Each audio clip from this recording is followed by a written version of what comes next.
Sitagliptin de Laboratorios Leti combina sitagliptina y metformina en un solo comprimido para mejorar el control glicémico de los pacientes con diabetes tipo 2 que no están suficientemente controlados con dieta y ejercicio más una dosis máxima tolerada de metformina sola, o que ya reciben la combinación de sitagliptina y metformina en comprimidos separados.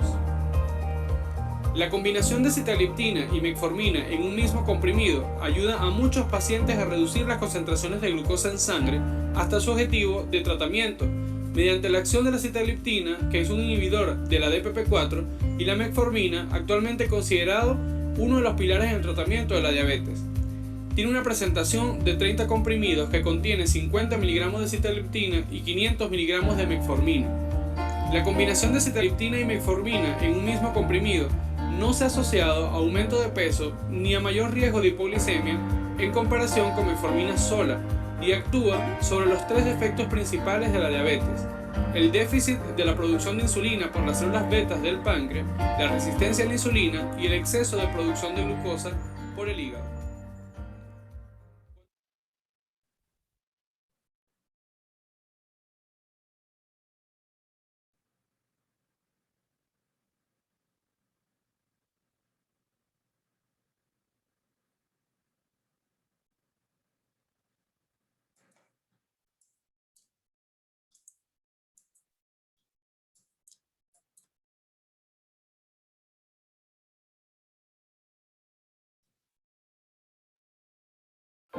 Canfir LP es clorhidrato de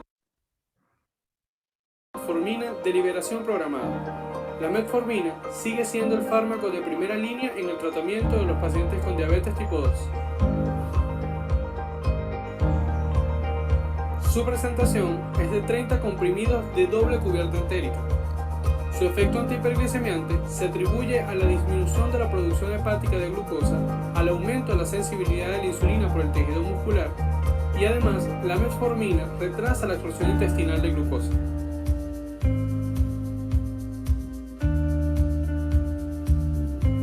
La doble cubierta entérica de Canfir LP le ofrece mayor tiempo de liberación del fármaco, favoreciendo la absorción intestinal del mismo, y además este efecto se prolonga de 12 a 24 horas de efecto antihiperglicemiante continuo, en promedio 17 horas de adecuado control metabólico. Su principal ventaja es la dosis única en comparación con 2 o 3 tomas de metformina de liberación inmediata, pero si divide la dosis diaria en 2 tomas al día de metformina de liberación programada, evita la aparición de efectos adversos como el dolor abdominal, la diarrea, los vómitos y las náuseas, y además mejora el control metabólico de los pacientes.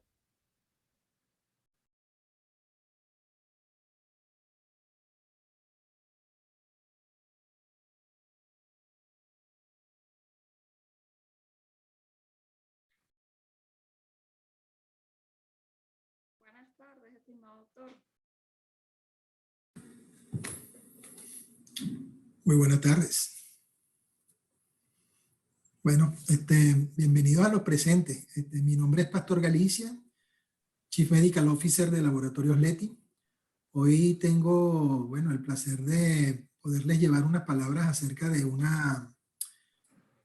un tema interesantísimo, que es una mirada a las alteraciones cardiometabólicas en el contexto COVID-19. Es una charla muy especial dirigida a nuestros amigos farmacéuticos, y comenzamos sencillamente mencionándoles acerca de mencionar, pues, o decir que las enfermedades crónicas de base cardiometabólica son el resultado de diferentes tipos de factores. Se describen unos factores de carácter primario, como los factores genéticos, ambientales o conductuales, y hay unos factores metabólicos, que son aquellos donde yo quiero que presten mayor interés y atención, que son la adiposidad anormal, la dislipidemia, la disglucemia, entendiéndose esta como resistencia a la insulina o diabetes mellitus, y la hipertensión arterial.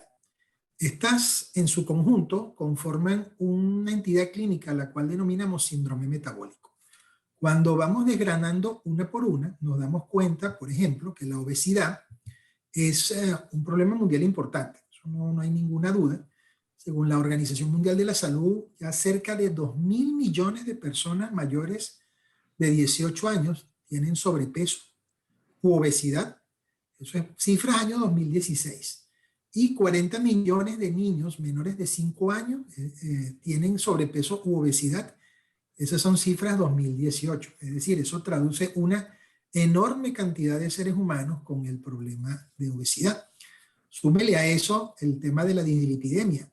Del año 2015 al 2016 se contabilizó que más del 12% de los adultos mayores de 20 años y aproximadamente el 7% de los niños y adolescentes de 6 a 19 años tenían esta alteración en los valores séricos de lípidos, bien sea alteraciones como la hipercolesterolemia o la hipertrigliceridemia.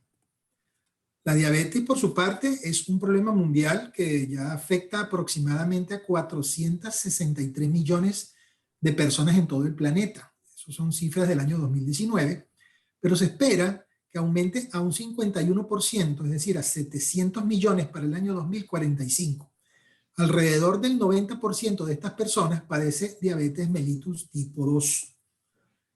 Y finalmente por acá tenemos a la hipertensión arterial, cuya prevalencia entre los adultos de los Estados Unidos entre los años 2015 y 2016 fue de cerca de un 29%, en comparación con el 44% según los criterios del American College de Cardiólogos y de Hipertensión del año 2017, lo cual traduce una mayor mortalidad por enfermedad cardiovascular relacionada con hipertensión, es decir, con infarto, con accidente cerebral vascular o con enfermedad renal crónica. Entonces, a manera de consideración, como para tener un sustento sobre lo que estamos hablando, hay mayores tasas de prevalencia de obesidad, de hipertensión, de enfermedad cardiovascular con diabetes mellitus, lo que por supuesto intensifica el riesgo de enfermedad crónica de base cardiometabólica. Aproximadamente la mitad de las personas diabéticas o el 90% de las personas con prediabetes o insulinoresistencia desconocen cuál es su condición, lo cual los hace una bomba de tiempo, toda una cajita de Pandora. Entre los pacientes con hipertensión, además, la mitad tenía obesidad, el 63% hipercolesterolemia y el 27% diabetes, lo cual a todas luces los hace ver que son enfermedades altamente correlacionadas. Múltiples estudios poblacionales prospectivos y ensayos clínicos aleatorizados concluyen además que la ateroesclerosis es un factor de riesgo importantísimo en el desarrollo y mortalidad por enfermedad cardiovascular. Esa tabla, y me disculpan lo densa que es, no es sino el resumen del primer gran estudio de factores de riesgo realizado en Venezuela, el estudio EVESCAN. En ese estudio, donde se evaluó la prevalencia en sujetos adultos de múltiples condiciones crónicas que nos pueden afectar, dio como consecuencia que hay una elevadísima prevalencia en enfermedades tales como diabetes, hipertensión, sobrepeso, obesidad, hipercolesterolemia, hipertrigliceridemia y bajo valor de HDL o colesterol bueno.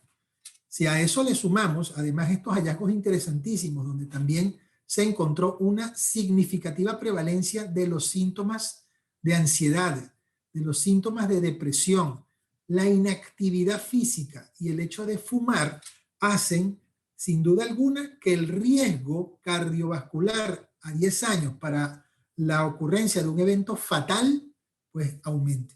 Y esto es lo que este estudio encontró para el año 2021 cuando fue publicado, pero hay que recordar que este fue un estudio cuyos datos se tomaron antes. Esto era fuera del tema pandemia. En el tema pandemia estos números de seguro han subido más porque hay mucha más inactividad física, mucha más ansiedad, mucha más depresión y mucha más hábitos de fumar u otros hábitos que son deleterios o factores de riesgo que hacen que las personas, por supuesto, aumenten el riesgo cardiovascular. Y esa era digamos, la noción de esta pregunta, que tiene que ver el COVID con esto.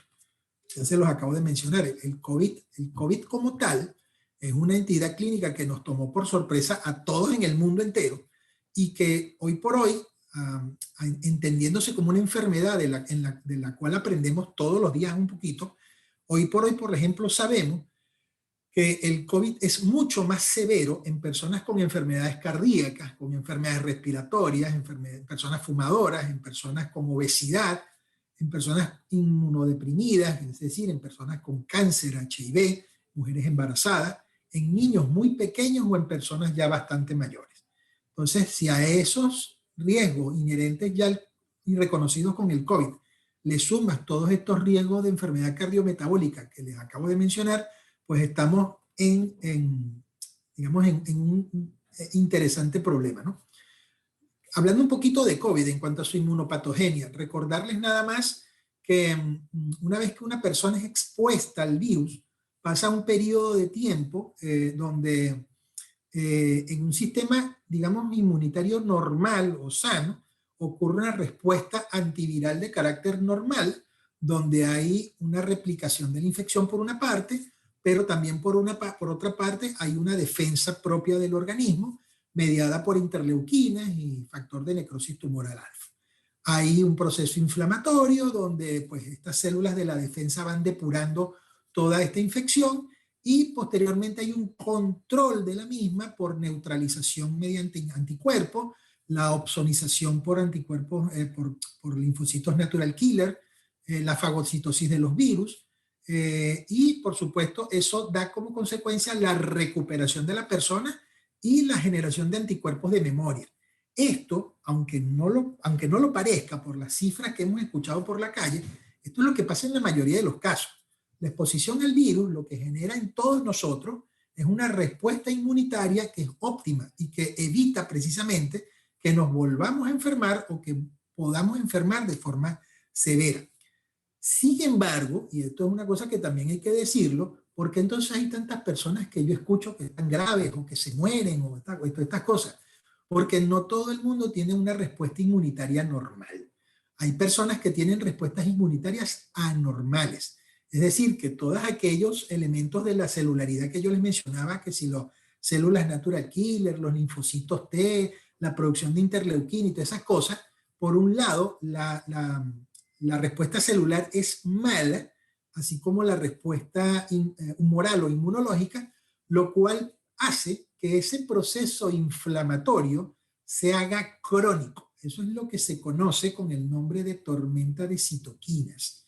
¿Okay? Eso provoca, por una parte, daño endotelial, ¿okay? Daño en todos los vasos sanguíneos, provoca daño alveolar, es decir, en los pulmones, y provoca en un paciente que está inmunosuprimido, y vean ustedes en la parte de arriba, a la derecha de esta gráfica, personas hipertensas, con diabetes, con enfermedad broncopulmonar obstructiva crónica, con obesidad, con HIV, cáncer o mujeres embarazadas, pues pueden tener mayor riesgo de sufrir estos problemas de inmunosupresión y provocar ese daño que yo les mencionaba como consecuencia de la tormenta de citoquinas, no solamente a nivel pulmonar o endotelial, sino a nivel cerebral, a nivel de la piel, en los riñones, en el hígado, en el intestino, en general. Por supuesto, un grupo de estas personas se va a recuperar, pero lamentablemente un grupo de esas personas va a agravarse y puede fallecer. Entonces, en resumidas cuentas, se describe hoy por hoy una enfermedad, es decir, COVID-19, como una enfermedad de 3 etapas, donde la primera etapa se denomina etapa de infección temprana, donde la enfermedad, digamos, se ubica a nivel de la vía aérea superior. Por lo general es la fase asintomática o de síntomas más leves, con un poquito de malestar, de fiebre, dolor de cabeza, algo digamos, de sensación de que no huelo bien las cosas, donde la carga viral progresivamente va aumentando, pero también la respuesta de la persona también va aumentando, la respuesta en positivo. Hay una segunda fase, que es la fase pulmonar, donde se describen 2 subfases. Una fase 2A, que es una fase donde los valores de oxígeno están normales, es decir, no hay una desaturación, el paciente está perfectamente normal, aunque puede persistir la fiebre y la tos y algo de disnea, pues la presión de oxígeno es perfectamente normal, la carga viral se hace estable y la respuesta inmunológica es la máxima. Y esta etapa es la que ocurre durante la segunda semana de la enfermedad. Luego viene la tercera fase de la enfermedad, que es la del día 14 al 21, donde si no existe una recuperación apropiada del paciente, es decir, ese paciente que está en fase 2B, es decir, que hace la hipoxia y va empeorando, pues puede entrar en un estado de hiperinflamación, donde la tormenta de citoquinas provoca una afectación sistémica de pulmón, cerebro, corazón, riñón, intestino, hígado, la piel, donde pueda existir coagulopatía, infección respiratoria severa, falla orgánica, y aun cuando la carga viral esté disminuyendo y se haga prácticamente cero, todas estas condiciones, e imagínense en un paciente inmunodeprimido o hipertenso o diabético u obeso, pues puede lamentablemente desencadenar la muerte. Este cuadro muestra el curso clínico general del COVID. Vean que, y vamos leyendo desde el lado izquierdo de la pantalla hacia el lado derecho, de una población total de un 100% de casos que se expongan al contagio por COVID-19, cerca del 30% van a estar completamente asintomáticos, es decir, ni se van a enterar que tenían COVID. Esas personas pueden estar contagiando, pero desarrollan inmunidad completamente total. Y la tasa de mortalidad en este grupo de personas es cero. Aquí nadie se va a morir. Luego hay un 55%, escúchese bien, 55% de personas que pueden desarrollar un COVID leve o moderado, donde la primera fase, si bien es asintomática, se sigue de unos síntomas leves a moderados, pero que no revisten ninguna peligrosidad, y estas personas pueden perfectamente manejarse ambulatoriamente o en su casa. Generan inmunidad, pueden estar contagiando durante prácticamente un par de semanas, pero igualmente la mortalidad es cero. Aquí tampoco se muere nadie. Es decir, que un 85% de los casos de COVID son completamente inocuos para la persona que los padece. El problema viene a partir de ahora. Un 10% de los casos de COVID, lamentablemente, son casos graves, donde los síntomas pueden requerir, por supuesto, que una persona se hospitalice, y aunque genere algo de inmunidad o mucha inmunidad, hay una tasa de mortalidad que ronda el 15%. Y finalmente el COVID crítico, que son todas estas personas que una vez hospitalizadas, pues lamentablemente requieren ventilación asistida, es decir, manejo por la unidad de cuidados intensivos. Estas personas, pues, a la larga, pues pueden en la mitad de los casos fallecer. Es decir, que de la totalidad de personas que puede padecer COVID, apenas la tasa de mortalidad es, escúchese bien, del 2%. 2 personas de cada 100 mueren. Y por lo general son las personas que están en la unidad de cuidados intensivos. Entonces, ¿qué debemos hacer? Nosotros debemos, por supuesto, conocer de todas estas cosas y tratar de incidir en la enfermedad antes que esta ocurra. Y eso es lo que está en la primera mitad del cuadro cuando hablamos de prevención primaria. Es decir, todas estas promociones de salud, estas charlas, estos conversatorios, clases, estas medidas de utilizar el tapaboca, de utilizar el gel alcoholado, de mantener la distancia social. Todo eso son medidas inespecíficas, pero que persiguen precisamente limitar los contagios. De seguida está la protección específica, que no es otra cosa que las vacunas. Ya vamos a hablar un poquito de las vacunas. Lamentablemente hay un grupo de personas que se va a enfermar, pero igualito, nosotros seguimos haciendo prevención, en este caso prevención secundaria. Debemos hacer una identificación o diagnóstico temprano de la enfermedad para poder hacer un tratamiento oportuno y limitar el daño. Y finalmente, pues hay una prevención terciaria, que son esas personas que, bueno, igualito se enfermaron, le dimos las medidas que pudimos, pero tuvieron que ir a una hospitalización o incluso a una unidad de cuidados intensivos. Y bueno, todas esas medidas, incluso de carácter heroico, que se hacen en algunas salas y hospitales de nuestro país, bueno, conducen a la rehabilitación del paciente una vez que se mejora o se cura, porque luego del COVID pues, puede quedar una secuela que se denominan síndrome post-COVID. ¿Okay? El tratamiento, pues, se ha hablado mucho acerca de medidas de carácter preventivo, de tratamientos de carácter específico, haciendo hincapié en que no se deben usar antibióticos porque esta no es una enfermedad bacteriana, sino una enfermedad viral. Por supuesto, el uso de oxígeno, bien sea por concentradores o por bombonas de oxígeno, y finalmente, pues, el desarrollo de vacunas. Ya en el mundo entero pues se han desarrollado muchas vacunas y muchos tratamientos, y hoy por hoy podemos decir que a más de un año de declarada la pandemia, fíjense, todavía se estudia cómo se presenta, cómo se trata y cómo se debe prevenir. Esta es una enfermedad en la cual estamos aprendiendo en tiempo real. Esta tabla que estoy mostrándoles acá, que pueden perfectamente buscarla en internet, en Google, es una tabla que ofrece en la Universidad Johns Hopkins, donde se muestra en tiempo real. Y fíjense, en la esquina superior izquierda, esto fue tomado hoy a la 1:20 de la tarde.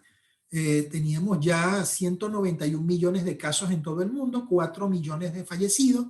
Se habían administrado 3.700 dosis de vacuna, y el gráfico que ustedes observan acá a la mano derecha en la parte superior es el comportamiento de los casos, de cómo van aumentando los casos día por día.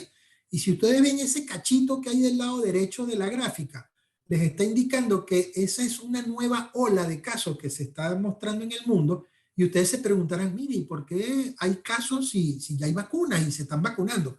Porque sencillamente la gente se está relajando.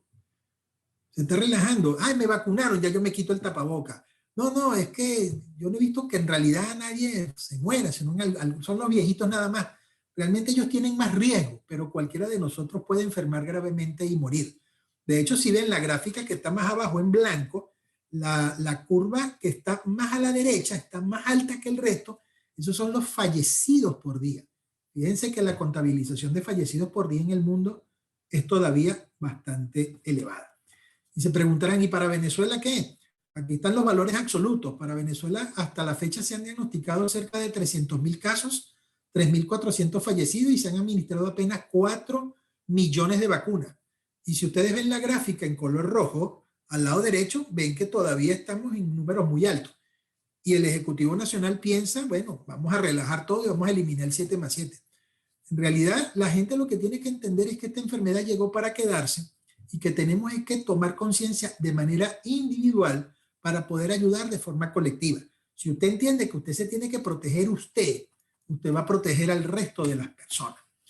Eso que está acá, por ejemplo, es una estimación, un modelo matemático que nos estima que cuál es el número aparentemente real de casos, porque esos números que yo les estoy mostrando en la gráfica anterior, y se los vuelvo a colocar aquí un segundito, para muchas personas esos son números que son un subregistro.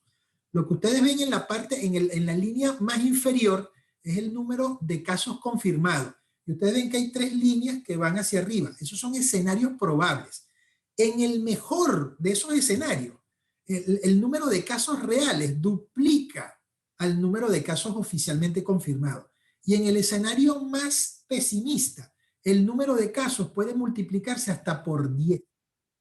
Hasta por 10. Entonces, imagínense la cantidad de personas que realmente pueden existir en la calle con COVID, porque como se los mostré en una de las primeras gráficas, en el 85% de las personas da leve, o en el 30% de las personas da completamente asintomático, y usted sencillamente no sabe, pero la persona está contagiando.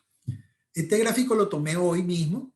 De las 4 millones de vacunas que se han administrado en el país, hay 1.1 millones de venezolanos que se han vacunado completamente, es decir, apenas el 4% de nuestra población está completamente vacunada. Ustedes habrán escuchado por allí algo que se llama inmunidad de rebaño.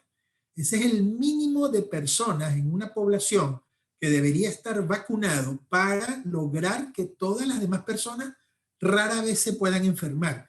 Y ese número es del 70%. Nosotros apenas tenemos el 4% de la población vacunada.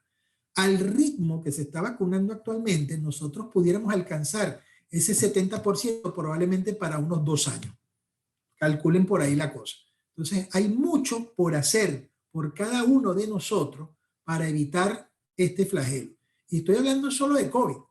Estoy hablando solo de COVID, pero recordemos que el COVID en personas que son diabéticas, hipertensas, con síndrome metabólico es mucho, mucho peor. Y entonces aquí es donde el farmacéutico y el médico tienen que hacer un match importante, donde la relación médico-farmacéutico debe fortalecerse. Las alteraciones cardiometabólicas pues son una prioridad total en el momento en el que se va a buscar riesgo cardiovascular. Sobre todo un entorno como el nuestro, como en el entorno venezolano, donde las circunstancias médicas, sociales, personales y económicas de cada uno de nosotros impactan pues, en las enfermedades de carácter cardiometabólico. Recordar también que la aterosclerosis es una enfermedad que a la larga, o una condición que a la larga puede afectarnos a todos, pero fundamentalmente a las personas que tengan trastornos de lípidos, trastornos de metabolismo de los azúcares, hipertensión u obesidad. Vemos que de una breve o leve disfunción endotelial, donde puede sucederse una infiltración monocitaria y la migración y proliferación de fibroblastos, pues se forman trombos que van obstruyendo progresivamente la luz del vaso sanguíneo y dan como consecuencia la disminución del riego sanguíneo, de la oxigenación de los tejidos, provoca isquemia, puede provocar infarto, accidente cerebrovascular, hemorragia y una serie de condiciones que son, bueno, particularmente graves. Entonces, ¿qué factores de riesgo como profesionales de la salud debemos aprender a manejar? Debemos aprender a manejar los factores del estilo de vida, es decir, el hábito de fumar, la modificación de la dieta, en especial la ingesta de sal y alcohol, el aumento de la actividad física y otros factores que también perfectamente el amigo farmacéutico puede manejar en su sitio de trabajo, como es la medición o detección de la presión sanguínea, de los lípidos plasmáticos y de la glucosa plasmática. Y en función de la presión sanguínea en particular, es bueno tomar en cuenta que hace un par de años apenas hubo un cambio en las categorías de presión arterial por la American Heart Association, donde en la actualidad la presión arterial normal es aquella que está por debajo de 120/80, pero por encima de 120, aun cuando la diastólica esté por debajo de 80, eso es una presión arterial elevada, o lo que antiguamente se llamaba prehipertensión. Y una persona que tenga 130, 80 o un poquito más de 80, un poquito más de 130, ya es una hipertensión arterial grado 1 o nivel 1. Las personas con más de 140/90, que es lo que nosotros teníamos aquí en la pensadora, diciendo, no, el hipertenso es el que tiene más de 140/90. Ok, ese es hipertenso, por supuesto, pero es un hipertenso de tipo o de nivel 2. Y una persona que tenga más de 180/120, por supuesto, es una persona que está en crisis hipertensiva. Entonces, utilizando estas nuevas guías de la American Heart Association del año 2017, les había dicho que era hace un par de años, en realidad fue hace 4 años, y metiendo esos datos en el estudio EVESCAN, donde se había tomado en cuenta los valores o la prevalencia de hipertensión, pero utilizando los valores anteriores, realmente la prevalencia de hipertensión en Venezuela se suma o llega a la mitad de la población adulta. Entiéndase bien esto. La mitad de la población venezolana adulta es hipertensa o puede ser hipertensa, y además eso se asocia con un control, aquí decimos muy elegantemente, relativamente deficiente, realmente un control muy malo de la presión arterial. La presión bruta, la presión general de hipertensión arterial, según los criterios de la American Heart Association, fue del 60%, 13% más alta que los criterios anteriores. La prevalencia estandarizada por edad fue de 55% en hombres, 49% en mujeres. Los hombres son más hipertensos que las mujeres, pero recuerden que las mujeres después de la menopausia se pegan un brinco tremendo porque pierden la protección que los estrógenos le ofrecen durante la edad fértil. Es decir, un 17.5 y un 12.7% más que los criterios anteriores de determinación de hipertensión. Aquellos con hipertensión autonotificada, la prevalencia de hipertensión no controlada con medicación antihipertensiva fue de 66% en hombres y 65% en mujeres. Es decir, hay personas que no tienen la presión arterial controlada y aún así ellos dicen, yo estoy tomando el medicamento. Esas personas probablemente están mal adheridas al tratamiento. Entonces se estima un total de sujetos con hipertensión en Venezuela de 11 millones de personas y alrededor de 1.8 millones están bien controladas en realidad. La gente no tiene buen control de la hipertensión. Entonces, ¿qué se propone? ¿O qué proponemos aquí en este espacio para colaborar médicos y farmacéuticos? Vamos a vigilar todos esos elementos de factor de riesgo cardiometabólico, empezando por la adiposidad anormal. Entonces, vamos a proporcionar instrucciones sencillas para promover estilos de vida saludables. debemos igualmente procurar que se reciba capacitación en medicina del estilo de vida, utilizando materiales impresos, herramientas de aprendizaje basadas en la web, así como esto que estamos haciendo hoy día, experiencias prácticas, y pues los vacíos en la práctica pues corresponderán a fallas en la conversión de esta información en acción. ¿Okay? En relación a la dislipidemia se propone una terapia continua con estatinas que debe ser individualizada, teniendo en cuenta el riesgo y las interacciones medicamentosas en pacientes polimedicados. Si bien se ha demostrado los tremendos efectos antiinflamatorios importantes de las estatinas, pues aún se necesita investigación en pacientes COVID-19 porque hay ensayos clínicos en curso que investigan estos efectos antiinflamatorios. En relación al manejo de los trastornos de la glicemia, pues igualmente fomentar cambios saludables en el estilo de vida, pero en el contexto del distanciamiento social. ¿Okay? Preparación para la práctica de la diabetes, pues incluye el acceso del paciente a estos elementos de la telemedicina. El mensaje siempre debe ser o procurar ser tranquilizador. Yo entiendo que los números son rudos, son difíciles, las complicaciones, las situaciones también, pero debemos informar al paciente que hay medicamentos, que tiene disponibilidad de producto en la calle, que empresas como esta, como Laboratorios Leti, pone a la disposición de todos los venezolanos y por supuesto de ustedes para la adquisición a través de droguerías de medicamentos y suministros para la continua monitorización de la glicemia en pacientes que se deben controlar esos niveles varias veces al día, en especial en los pacientes que cursan con diabetes mellitus tipo 1. Y por supuesto, hoy más que nunca sabemos que el uso de IECA, de ARA2, disminuye la lesión pulmonar, disminuye la lesión vascular, la hipertensión pulmonar, la fibrosis pulmonar, la inflamación sistémica y todos aquellos elementos que están profundamente relacionados en pacientes COVID-19. Ya hoy por hoy se ha demostrado que el uso de IECA y ARA2 mejora la función ventricular y tiene grandes efectos cardioprotectores en pacientes COVID-19, siendo la hipertensión uno de los factores de riesgo modificables más poderosos de morbilidad y mortalidad cardiometabólica. Eso que ustedes ven allí, ese cabezón, es una representación de lo que somos todos y cada uno de nosotros todos los días. Hay una epidemia tan ruda como la epidemia de COVID mismo, que es la epidemia de información o infodemia. A veces nos llenamos la cabeza de cosas que nos dicen que el vecino, que el chisme, que el otro, y no tenemos realmente una información verdaderamente sustentada. Yo los invito a que ustedes, toda esa información, y yo solamente puse el ejemplo del Twitter ahí, pero puede ser cualquier fuente que usted reciba, usted debe pasarla por el tamiz de la educación para la salud. Actividades como esta, a las cuales yo les invito que ustedes asistan, vengan y puedan consultar todas las veces que quieran. Estas actividades quedan grabadas en el canal de YouTube de Laboratorios Leti. Los invito a que se suscriban y que activen las notificaciones, porque el pasar toda esa información por el tamiz de la educación nos da la verdad de las cosas y evita que se nos caiga la cabeza de tantas cosas que tenemos en ella. Porque fíjese lo que le dice aquí Eduardo Michelena, un escritor y ensayista venezolano, no que lo dijo ayer ni antier, esto lo dijo en los años 50. La gente cree lo que oye decir.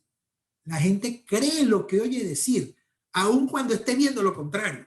Porque es que somos muy porfiados. La gente a veces ve que las vacunas funcionan y todo, pero entonces dice, no, pero es que a mí me dijeron que ahí la gente se muere con la vacuna y no se pone la vacuna.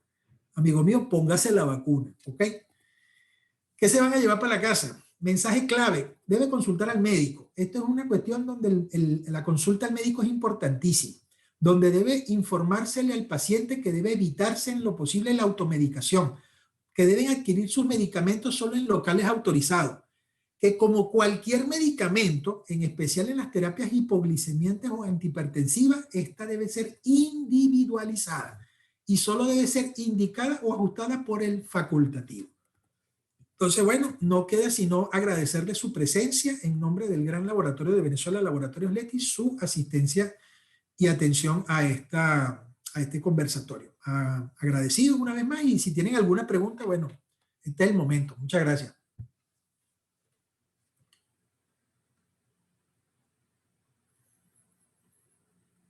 Bueno, no todos a la vez.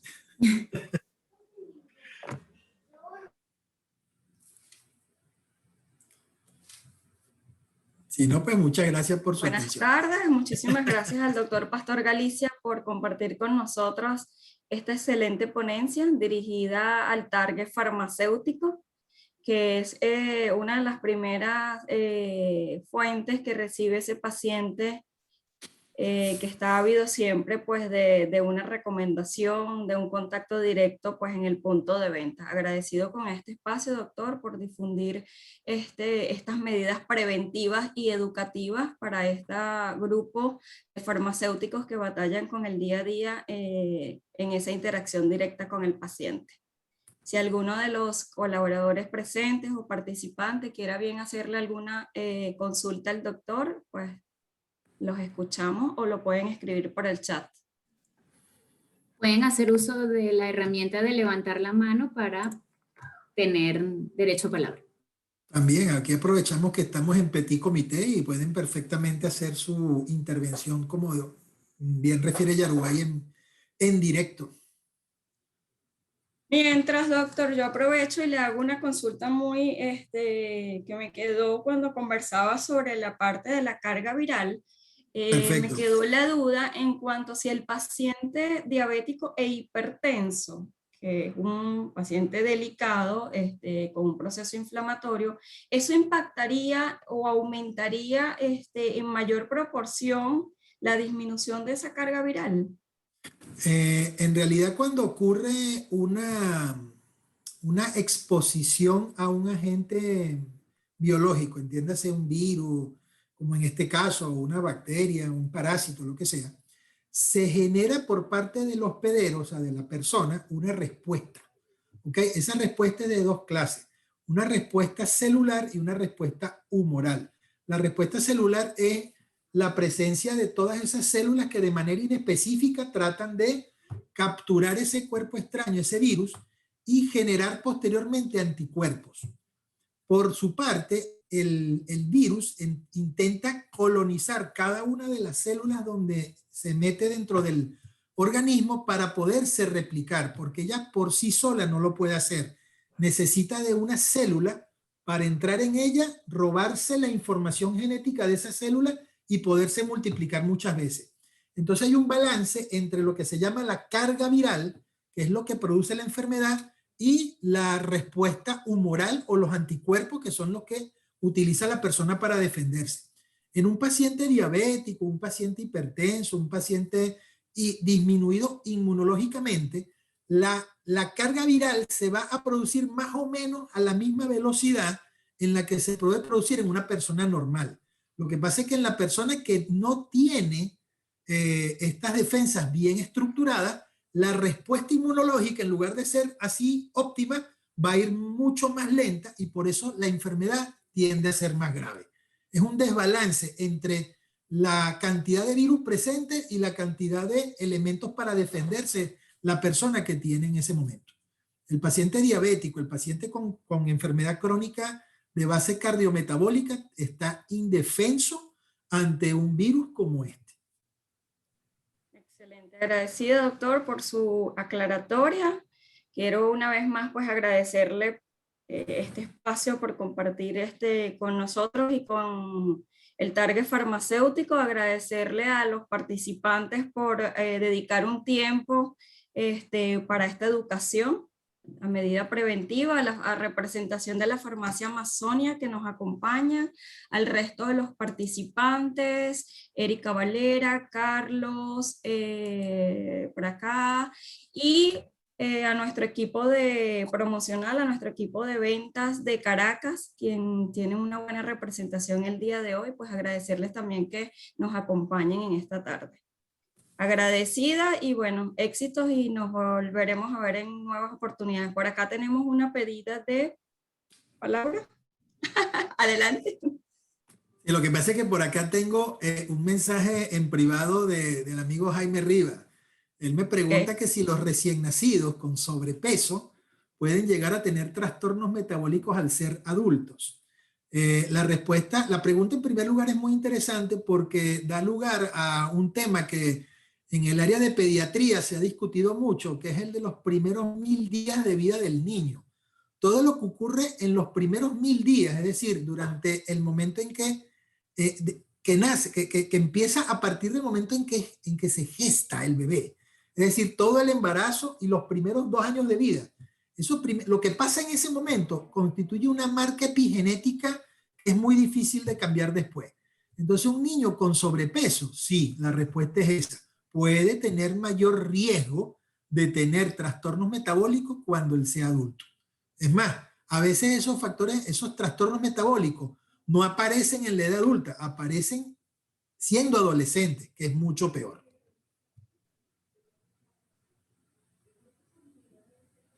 Muchas gracias, doctor. Responder la pregunta de nuestro compañero Jaime.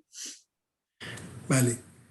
Y bueno, de verdad, muy agradecido o sea, yo como he dicho siempre, me basta con que si aprendieron una cosita hoy, como consecuencia de algo que yo les dije, me doy por satisfecho.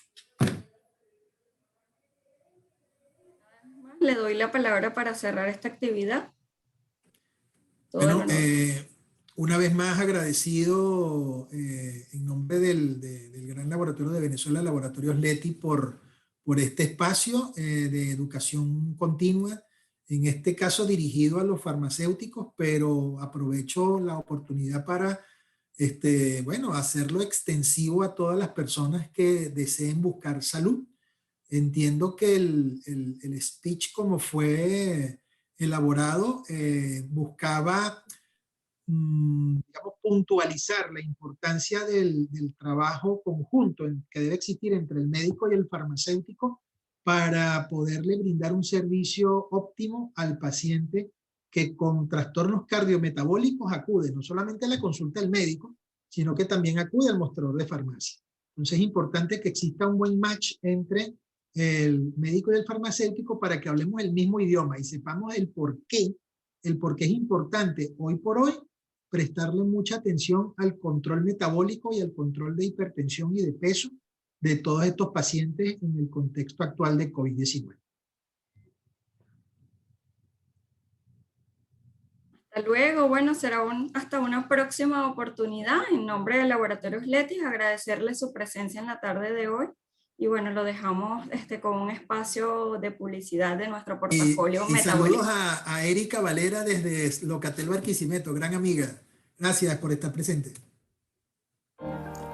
Sitagliptin de Laboratorios Leti combina sitagliptina y metformina en un solo comprimido para mejorar el control glicémico de los pacientes con diabetes tipo 2 que no están suficientemente controlados con dieta y ejercicio más una dosis máxima tolerada de metformina sola, o que ya reciben la combinación de sitagliptina y metformina en comprimidos separados. La combinación de sitagliptina y metformina en un mismo comprimido ayuda a muchos pacientes a reducir las concentraciones de glucosa en sangre hasta su objetivo de tratamiento, mediante la acción de la sitagliptina, que es un inhibidor de la DPP4, y la metformina, actualmente considerado uno de los pilares en el tratamiento de la diabetes. Tiene una presentación de 30 comprimidos que contiene 50 miligramos de sitagliptina y 500 miligramos de metformina. La combinación de sitagliptina y metformina en un mismo comprimido no se ha asociado a aumento de peso ni a mayor riesgo de hipoglicemia en comparación con metformina sola, y actúa sobre los 3 efectos principales de la diabetes: el déficit de la producción de insulina por las células betas del páncreas, la resistencia a la insulina y el exceso de producción de glucosa por el hígado.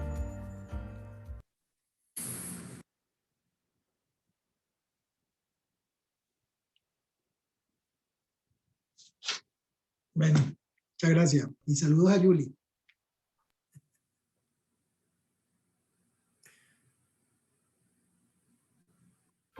Canfir LP es clorhidrato de metformina de liberación programada. La metformina sigue siendo el fármaco de primera línea en el tratamiento de los pacientes con diabetes tipo 2. Su presentación es de 30 comprimidos de doble cubierta entérica. Su efecto antihiperglicemiante se atribuye a la disminución de la producción hepática de glucosa, al aumento de la sensibilidad de la insulina por el tejido muscular, y además la metformina retrasa la absorción intestinal de glucosa.